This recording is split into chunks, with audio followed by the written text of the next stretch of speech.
Pemirsa Pol TV untuk membahas lebih lanjut terkait kondisi ekonomi Indonesia di tahun 81 kemerdekaan. Saat ini kita sudah terhubung bersama dengan pengamat ekonomi Sumatera Selatan, Bapak Sukanto. Halo, selamat siang Bapak Sukanto. Selamat siang Pak Kamal. Ya, Bapak Sukanto, mengawali perbincangan kita pada siang hari ini. Bagaimana Pak melihat kondisi ekonomi Indonesia pada saat ini di usia ke-81 tahun kemerdekaan? Oke, baik, terima kasih Pak Kamal. Jadi kalau kita melihat data ya, eh, sudah 81 tahun kita merdeka, tentu kita apresiasi banyak kemajuan yang kita peroleh. Yang pertama misalnya di tingkat kesejahteraan, eh, di tahun 45 mungkinnya sampai tahun 70-an itu kemiskinan cukup tinggi ya. Tercatat sampai tahun 70-an kita kemiskinan sekitar 60%. Nah, sekarang kalau kita lihat data BPS, ya kemiskinan tersisa sekitar 9% untuk Sumsel, sementara untuk Indonesia sekitar 8%. Ini satu indikator kesejahteraan yang terrefleksi dari tingkat kemiskinan. Kemudian yang kedua, bagaimana kita melihat misalnya kualitas sumber daya manusia kita yang tercermin dari indeks pembangunan manusia yang cukup tinggi juga ya. Tercatat tahun 2026 IPM kita itu sudah 75 ya, indeksnya itu 75. Artinya harapan hidup, kemudian dari tingkat pendidikan, kesehatan dan pengeluaran per kapita masyarakat kita cukup menunjukkan manusia yang berkualitas. Jadi dua indikator ini kalau kita kaitkan dengan 81 kemerdekaan Indonesia, saya kira relatif terdapat kemajuan yang cukup berarti. Gitu. Begitu Pak Kamal. Ya, Bapak Sukanto, memang jika kita melihat dari data BPS tentu mengalami kenaikan yang cukup signifikan. Namun dalam beberapa kasus Bapak Sukanto, kita menemukan bahwa terdapat tidak kesesuaian antara data BPS dan juga yang dirasakan oleh masyarakat. Bagaimana Bapak melihatnya, Pak? Saya kira kalau data BPS kan dia mengambil secara sampling dan saya kira bisa dipertanggungjawabkan secara ilmiah ya.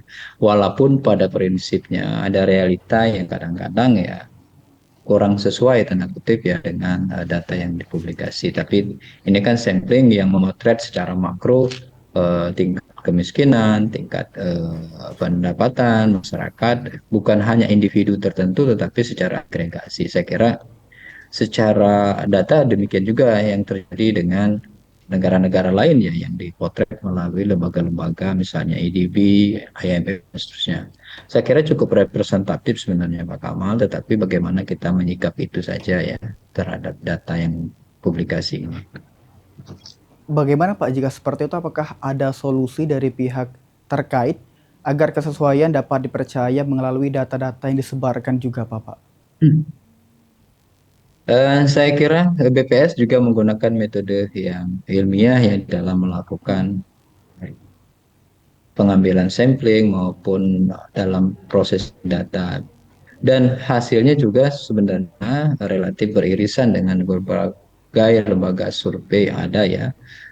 Walaupun nanti kalau Pak Kamal misalnya menggunakan indikator yang berbeda terhadap kemiskinan, misalnya menggunakan standarnya World Bank $2 per hari per kapita, ya tentu angka kemiskinan tadi mungkin relatif lebih besar ya ketika dipotret dengan data. BPS mempunyai patokan sendiri dengan memperhatikan karakteristik masyarakat kita. Jadi dia menggunakan uh, sekitar $1 kalau nggak salah ya, 1 sampai 1,2 dolar. Jadi ada gap memang sekitar 0,8 itu. Tapi apapun selisih itu sebenarnya secara agregasi makro kita menunjukkan tingkat kemajuan yang cukup ya. Ini tercermin dari tadinya kita tergolong negara yang berkembang ya. Sekarang kita kan masuk ke klasifikasi negara maju paling bawah, tapi ya middle income class-nya itu ya tercermin dari situ sebenarnya. Itu pun yang surveinya bukan kita, ya, namanya IDB atau World Bank ya. Jadi kita saat ini ya tapakannya ya relatif lebih baik ya dibandingkan 81 tahun yang lalu kalau kita komparasi dengan data yang cukup lama itu ya. Namun satu yang penting bagi kita sebenarnya Pak Kamal adalah bagaimana aktivitas ekonomi ini bisa dinikmati oleh semua lapisan masyarakat, atau dengan kata lain pertumbuhan ekonomi yang ada saat ini sekitar rata-rata 5% ya, plus minus lah 5% sampai tahun 2029 ditargetkan 8%, mampu atau bisa dinikmati oleh semua lapisan. Nah, sampai saat ini kan kita ini juga tidak kita pungkiri bahwa memang pertumbuhan ekonomi kita ini masih tanda kutip ya dinikmati oleh sebagian besar, eh, tanda kutip desil yang terkecil, atau dinikmati oleh orang-orang golongan atas itu. Mungkin itu yang menjadi pekerjaan rumah, bagaimana menjaga kemerataan pembangunan ya yang bisa dinikmati oleh semua lapisan. Mungkin itu Pak Jaka. Ya, Bapak Sukanto, jika seperti itu Pak, langkah apa Pak yang sebaiknya dilakukan oleh Indonesia agar dapat meratakan ekonomi yang agar dapat dinikmati oleh masyarakat rata-rata kesemuanya begitu Pak? Eh, Kira kita punya konsep ya, ada yang kita adopsi dari berbagai negara, namanya inclusive growth. Artinya Hmm. pertumbuhan itu dinikmati oleh semua lapisan masyarakat. Apa kuncinya? Artinya jurang antara tanda kutip yang mampu atau yang kaya dan yang miskin itu relatif sempit ya. Jadi pengeluaran pendapatannya itu tidak terlalu berbeda. Kalau sekarang kan cukup mencolok ya. Hmm. Ada yang sangat miskin, ada juga yang cukup tinggi. Ini juga menjadi perhatian kita.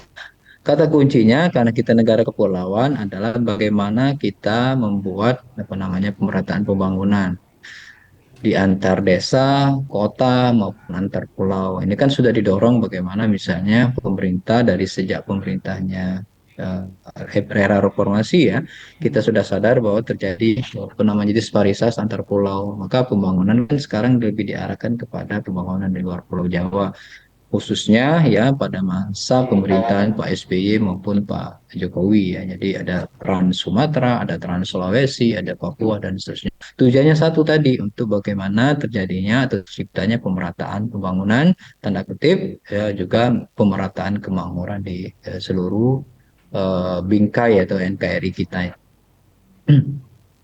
Baik, Bapak Sukanto. Mungkin yang terakhir, Pak, ini untuk penjelasan mengenai ekonomi Indonesia saat ini secara keseluruhan dan mungkin yang bisa disampaikan kepada masyarakat juga, Bapak Sukanto. Oke, baik. Memang kalau kita lihat data, Pak Amal ya, indikator makro kita cukup kuat ya. Pertumbuhan ekonomi kita di atas 5%, bahkan di tahun depan ditargetkan sekitar 5,8 sampai 6,5 sejak pidato kenegaraan Pak Presiden kemarin. Kemudian inflasi juga cukup terjaga, kemiskinan di bawah 10% atau satu digit. Nah, ini juga berimplikasi pada daerah seperti Sumsel ya, sebagai wilayah yang memiliki kontribusi cukup besar regional, utamanya di Sumatera kan kita urutan ketiga setelah Riau, kemudian eh, Sumatera Utara dan Sumsel yang memberikan kontribusi sekitar 60% terhadap PDRB regional. Dan kita memiliki Sumsel khususnya memiliki pertumbuhan tertinggi ketiga setelah Kepulauan Riau, kemudian Lampung, baru Sumsel untuk triwulan kedua atau semester pertama di 2026. Jadi yang menjadi catatan kita adalah bagaimana nanti kita menghadapi tantangan dari luar atau geopolitik maupun geoekonomi akan terus terjadi ke depan ya, seperti dampak perang yang terjadi saat ini, kemudian bagaimana kebijakan perdagangan antar negara-negara adik kuasa seperti Amerika dan Tiongkok ini akan berpengaruh terhadap dinamika perekonomian Sumatera Selatan yang mengandalkan sektor primer, terutama tambangan dan perkebunan sawit, karet, dan kopi.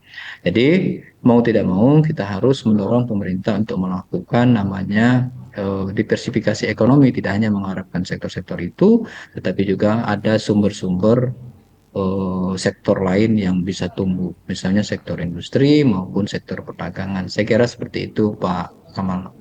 Ya, baik. Terima kasih Bapak Sukanto telah bergabung bersama kami dan untuk memberitahukan informasi terkait dengan kondisi ekonomi Indonesia di ulang tahun ke-81. Semoga kondisi kita, ekonomi kita akan semakin meningkat, Bapak Sukanto. Selamat lanjutkan aktivitas kembali, Bapak Iya, Sukanto.